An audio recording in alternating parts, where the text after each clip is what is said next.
Seeing a bloke in a mankini will almost always come as a shock. It's not exactly a flattering look.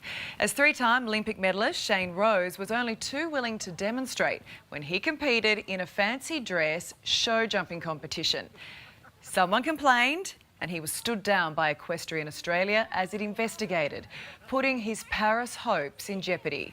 Well, late today, a decision, a backdown if you will, by the governing body, which accepted Shane's apology.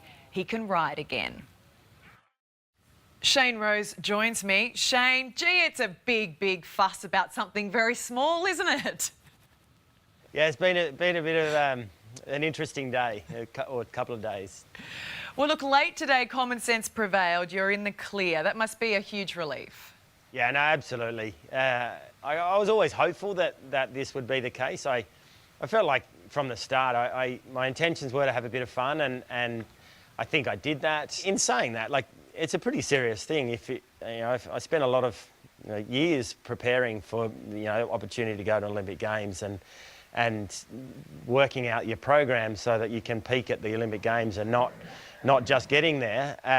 So if that was going to be compromised, and by missing an event in 2 weeks in New Zealand would be a massive compromise to my program going forward. So yeah, it's a nerve-wracking time not knowing, but like I said, I was always hopeful that potentially common sense would come to the conclusion we're at. Yeah, well, I mean, it's a big deal to be stood down like this, but in making its decision, Equestrian Australia took into account your apology and will now introduce minimum dress standards for future events. So it's pretty clear moving forward, no more mankinis. Yeah, well, I've done it, haven't I?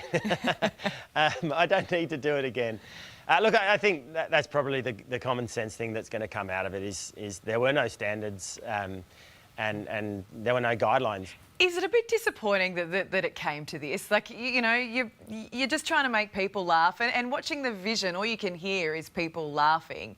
That all of this came about because one person complained. I'm comfortable with my decisions, but because some faceless person makes a complaint, a lot of things have happened over the last 24 hours that are not nice. You're saying then that you're comfortable with your decisions. You're also obviously comfortable in your own skin. Because there was a fair bit of it on show. Yeah, look, I figure if I'm going to dress up and impersonate someone else, I have to be brave enough to then be able to do it myself. And that was that's where I came about. It was like, well, if I'm going to dress up as a mate who's going to wear a mankini, I have to step up and do the same. So, yeah, look, I like having fun. Like, life is short, and if we can't have fun, obviously when we're serious and we're competing in an appropriate manner, then absolutely we do as we're told. Were there any safeguards in place in case of a mishap? Yeah, no, look, I was pretty conscious of, especially once I got into my outfit, that things could go awry if things happened, and I'd purposely chosen the horse I rode because he's a very confident young horse, and I felt like he was not going to make a mistake.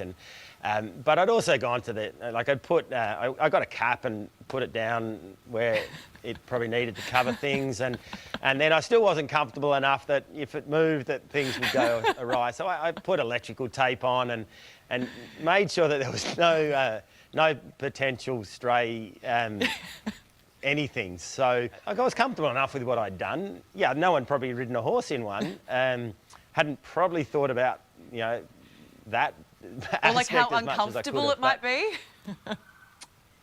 Look, I would not recommend a G-string to anyone. Like, they're not a comfortable bit of gear. And then when you put that on a horse, even less comfortable. So I wasn't planning on wearing one again in the near future. So and not recommending it to many people, but it's been scandalous. Don't you worry. There's a lot of things that have come out of it. Mankini gate. You've named it. Hey, can you put all of this behind you now and focus on qualifying for the Paris Olympics?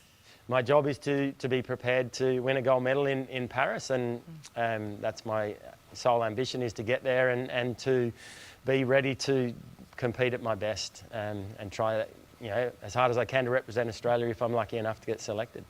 Well, we back you all the way, Shane. And as you say in your industry, time to get back on the horse, right? Good luck with it and thank you.